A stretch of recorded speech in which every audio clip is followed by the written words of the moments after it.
Hey everybody, Spectacular, the Silver Stacular. We got it right here, a Palladium coin. That's right, something different on the channel. Never see Palladium over here. Only one time in the past have I actually unboxed a Palladium coin, and that was also a Palladium Eagle.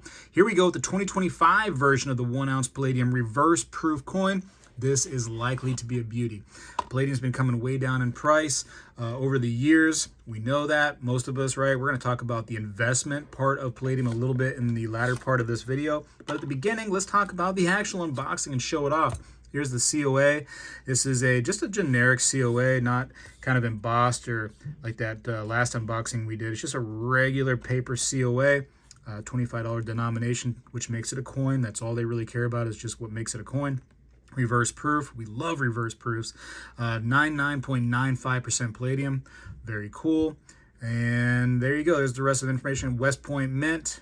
Bada bing. And there's some information if you want to go ahead and check it out.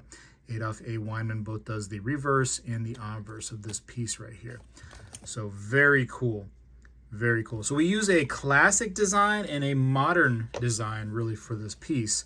And boom, there we go. I say modern, but it's something that we've only seen in really modern coinage. Probably an old design that was utilized for the modern coins, obviously. So here we go. This is the obverse. So this is Adolf A. Weinman's Mercury Dime obverse right here. And we can see the beautiful look of the Mercury Dime, classic coin. We all like it on dimes. Obviously, this is not a dime anymore. We got a $25 coin here, ladies and gentlemen. You see the West Point Mint over yonder. And actually, this is the West Point Mint. This is Weinman's signature. Had them backwards. You can see the A into the W. Now I see it as I turn it. So AW and the W right there for West Point on my left. There you go. Smaller coin, a little bit more dense. Not that dense, not as dense as gold is, the Palladium. And there we go. That's the side that I love from Adolf A. Weinman right there. Beautiful eagle. Very cool piece. One ounce Palladium 9995 fine e pluribus unum. There you go. It is a thicker coin. If you see, I got a silver eagle right over here.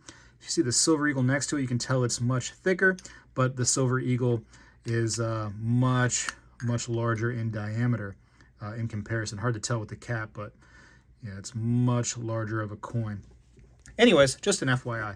Great coin. Let's talk about the investment part of, Palladium. Back in the day when Palladium was like $3,000 an ounce, and I got one of these coins. I don't think it was quite 3,000. Might have been probably like mid 2000s or something like that. But I think it's when I got into it. Anyways, I ended up selling it for like 3,000 something. That being said, I feel like the potential there was scary for me, which is why I wanted to get out of it quickly. However, I think the potential for Palladium right now is much better. Let me talk about that for a minute. So Palladium's been coming way down in price. I think right now we're at, I probably look on the internet, but I think we're under 1,200. I don't even bother looking. I'll come back to you guys and gals. But I think we're under 1,200 as of the making of this video. So where does it go from here? Catalytic converters were a main source of use for platinum, palladium, rhodium, and so we've seen prices in all of those come down, with platinum recovering the best so far. In fact, out of those, platinum, palladium, rhodium, and gold, palladium, although it's super duper rare, rarer than platinum and gold, has been getting destroyed and is the lowest price of all of those. Again, even though palladium is rarer than gold and platinum, lower in price than all of them. And now what had happened in the past was where, palladium was more expensive than platinum, they started using platinum in place of palladium because it was cheaper and to fulfill those needs in catalytic converters. Now, what's cheaper? The palladium. So a strategy for you may be to think about and do your own research, of course. Take my word a little bit, but then also do your own research. But it may be to go ahead and get onto the new cheapest metal, which is palladium, and does that job of removing toxins and cleaning out the the engine a little bit in the catalytic converter area, and bada bang. So that's a very nice potential for you. Now I believe that there is a difference in the use where it's used, from platinum and palladium. I believe that palladium is more for gasoline engines and platinum is more for diesel engines, but I think that you can still utilize like a combination of the platinum, palladium, and rhodium to help remove those, contaminants. In a combination is what they mostly get utilized in. So, I'm not a scientist, I'm not a car expert, but I believe that to be how it works for that. That being said, I believe that the new cheapest metal might see a rise because now it's a new potential for people and people in industry, automakers, right, to get into the cheaper, more available palladium. I say more available, it's actually rare, but there's got to be some more out there because it's just kind of been sitting there. People have not been gobbling this stuff up. And so I think it's a potential for us right now. And so I think you might want to keep your eye on something like that. I don't see it coming down too much more. And because there was like this thought that we're going to electric cars, and definitely you see more electric cars and hybrids out there on the highway more than ever. But gasoline engines, diesel engines haven't really gone anywhere either. Right? There's more gasoline and diesel engines on my roads here in Florida than ever before I've seen in my life, like by a crazy amount. The traffic and the cars in Florida is phenomenal. So I don't think that's going anywhere. I think that platinum, palladium, and rhodium are here to stay for quite some time. And so I don't think you have to worry about this metal, fizzling out. There's also other uses, right? Just catalytic converters are the big ones for these. One day when they find out that it helps them get to Mars or whatever like that, I think that palladium could shoot the moon, but who knows? Who knows? Anyways, that being said, let's come back to this coin. I give this coin a great review because I've seen it in the past.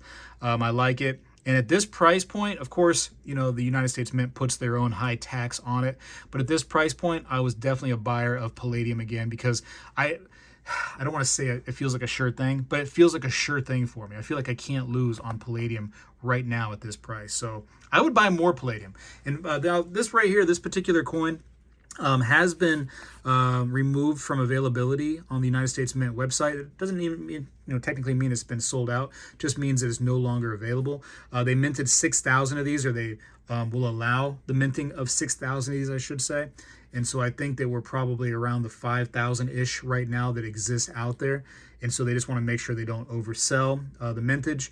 And so they're, slowing it down a little bit. But once in a while, if you check the United States Mint website, you might be able to see one at their base price. If not, in the resale market, these have been going for a bit of a premium above what they sold for at the United States Mint. So just realize you'll pay an additional few $100 tax, basically, if you go to the secondary markets trying to find one of these.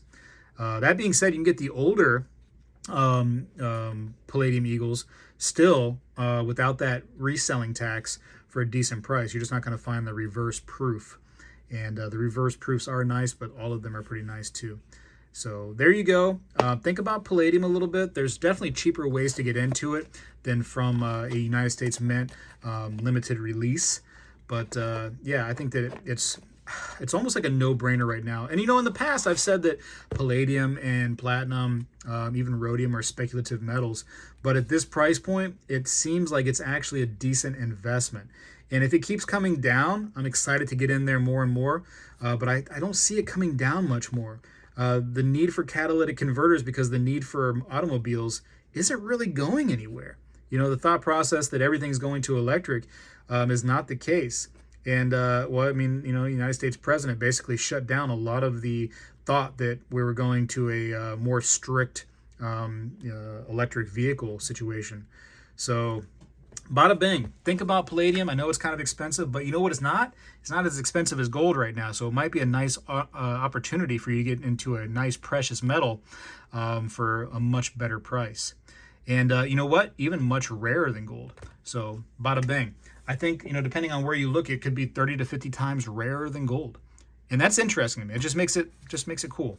Anyways, doesn't necessarily mean it's more valuable. Don't get me wrong on that. It's just interesting to see a metal that's more rare and still being utilized each and every day in industry that much cheaper than gold right now. So I got to go for now.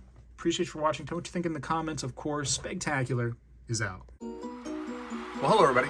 I seek to educate and entertain through my journey of collecting coins and stacking precious metals.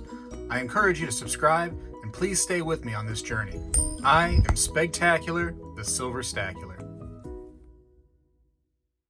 You know, when I was a kid, we did this every day in school, and I believe we need to bring this back a little bit, and I'm going to start right now.